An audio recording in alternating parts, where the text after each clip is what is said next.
walls of the stadium crumbled to the ground. Some residents feared for their homes. And what was going through your mind when you saw these flames happening? I mean, were you scared? I was afraid it's going to burn my house down. I need to get home and go wet my roof. Hundreds gathered by the scene to try to understand what had just happened on the street they know so well. So I had been outside not even 5 minutes before it started and went inside and heard everybody yelling and came out, and it was just smoke everywhere, fire full on raging, started to catch the trees, the power line. But once the initial fear passed, the feeling of loss settled in. Well, coming here with my sports teams when I was a kid, and one of my friend's grandfathers owned the concessions here.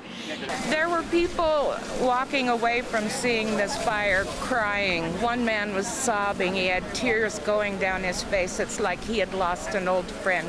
An old friend that may be gone, but the memories live on. Hold on to your hat, golfers. There's a new way to navigate those 18 holes. It's time for you to surf the turf. Surf the turf. The time has come. And this is it, the golf board. These machines are all the rage at Tristine Tree Golf Club. Some of the customers come off said it had the worst round of golf I've ever played, but had the most fun I've ever had playing golf. Head pro Sean Airy says he launched the golf boards late this winter to drum up some more business and attract more millennials to the game. Well, turns out the 50 and older set, are the ones really excited. They'll play golf in 2.5 hours, 18 holes on the boards. If the golf course is clear in front of them, they can scoot right around. Now, Sean, I've never ocean surfed before. I've never snowboarded.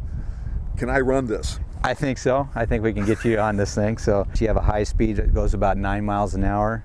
And you have a low gear here that goes about 5 miles an hour. Do they come with training wheels? Keep your weight centered. And see how you lean forward that way, lean left, keep it going. After carving up the driving range on practice, the first tee awaits. Right, Tom, right. And by the second fairway, I was functioning fairly well. Airy says his 12 golf boards are now paying off. 3 out of 4 renters are people who have never played Tristine Tree. I think it definitely could. They're a lot of fun. Forget the golf almost. Ride the boards.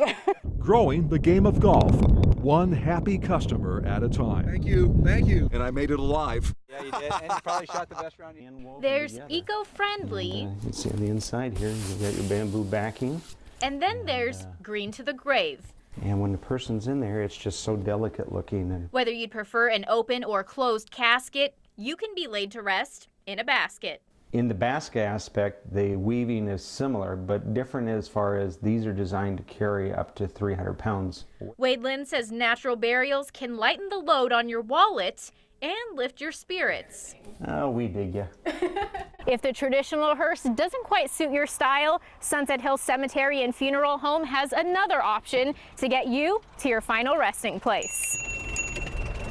As far as Lynn knows, Sunset Hills is the only funeral home in America with a bicycle hearse. And when people see it, they tend to do a double take. And that's kind of a neat thing because it expands their perception. It takes away the fear of death. Lynn designed the bicycle hearse to carry a corpse on one last ride through the bicycle paths in Eugene. So I added a hub motor on it to help me get up and down the hills and give that little extra boost. So far, Lynn has bicycled 5 bodies on a green goodbye. But there's a waiting list, and guess who's on it? Me. I would be the person that would be in the back of it, so I wanted to design something that was unique and that celebrates a life. Nicole Comstock, KVAL News. We're in downtown Eugene right now at one of the newest boutique hotels. It has beautiful landscaping, valet, and even gourmet food. But this one isn't for you. It's for the birds. Bill Bazook is your concierge. Call him the Bird Concierge. This is the Golden Camping Suite.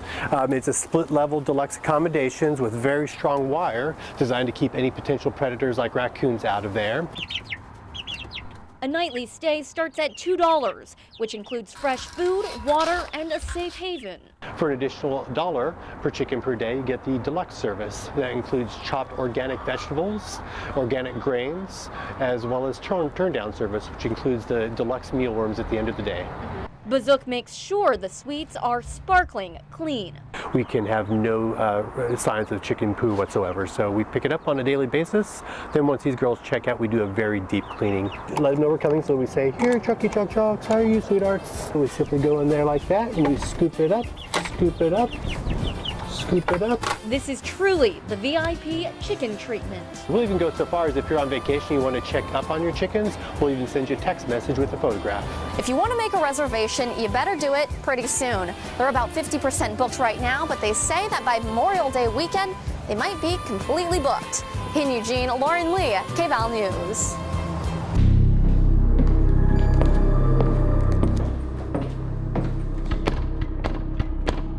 Ida Kidder died behind this store at Waldo Hall. Rumor has it her soul never left the building. The way that Mother Kidder was loved on this campus during her time up until 1920, I truly believe, I want to believe, that she is still here watching over her kids, because they were her whole life. Mother Kidder was the affectionate nickname given to Ida by her students after she came to Oregon State in 1908. She was definitely part of a movement of professionally trained women librarians in the West, and was the first woman, as far as I know, the first woman librarian west of the Mississippi. Kidder expanded a very small book collection into what's now known as Kidder Hall. The new library was completed in 1918, and Kidder, who was now into her 60s, was suffering from severe health issues that rendered her immobile. She kind of refused to slow down and had this wicker mobile, which was a motorized cart, which was a big deal then. And I have heard that students helped outfit that with wicker. On February 28, 1920, just 2 years after her library dream was realized, Kidder passed away. When she passed away, she laid in state in the library for all of her students to come and pay their respects. And this is the only time that this has happened in what we understand library history, that a librarian is laid in state within her library. One article notes that floral tributes were so numerous that they couldn't all be accommodated at or near the casket. Some say although her body left, her soul remains at Waldo Hall. Two of the descriptions were that she was there washing her hands, and then they were in the stall and the water turned off, but the door never opened. And they came out of the stall and there was nobody here. Those are just some of the many reports of utilities turning on and off on their own in this restroom. Sightings also extend to the 4th floor of the building, which had been abandoned since the 60s until its renovation in 2012. There were things that would happen on the 4th floor when it was abandoned that, you know, people on the outside of the building would look up and they would see, you know, people. And the 4th floor was locked up pretty tight, but they would see people looking out a window. And when this bathroom was closed for renovations, the weirdness moved to the classrooms. Cupboard doors would just fling open, or the door would be open and the students at their desk and the door would just shut, which doesn't sound too surprising in an old building if you got a breeze or something, but those things never happened before. But while her spirit may or may not be watching over, one thing is definitely true.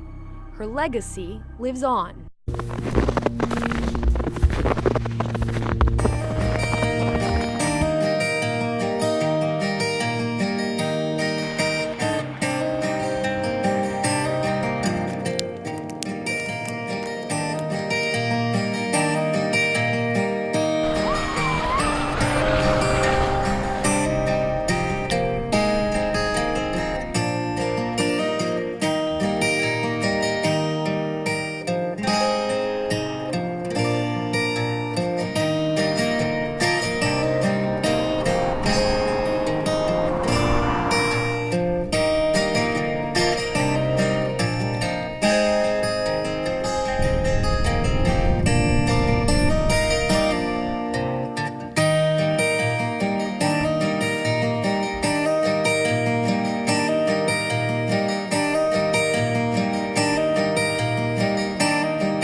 bottom of the first. They already have a 4-run lead. I'm going to let you take a look at some of the action here. Phil Krieg St. Louis, with the bases loaded, had a bases clearing triple, and then not too long after that, Stephen Packard had an RBI single up the middle. So providing some run support for the first-time starter, Isaiah Carranza. This has seriously been an incredibly great day for Food for Lane County and helping people in need. And while we wrap up here at 6:30, and thanks to all of you who've donated food, who've donated cash, and this is really going to go on in terms of the donations up to that $5,000 match. Yeah, definitely. So even after this ends, there are 2 other ways you can donate throughout the weekend. Now, the first one is to text the word KVAL to the number 41444, and that'll give you the option to donate a couple amounts of money to Food for Lane County. Drivers are looking at about a 30-second delay during construction. Not too bad, but if you look over here at the southbound lanes of Willamette, this right-hand lane is going to be closed during some points in construction,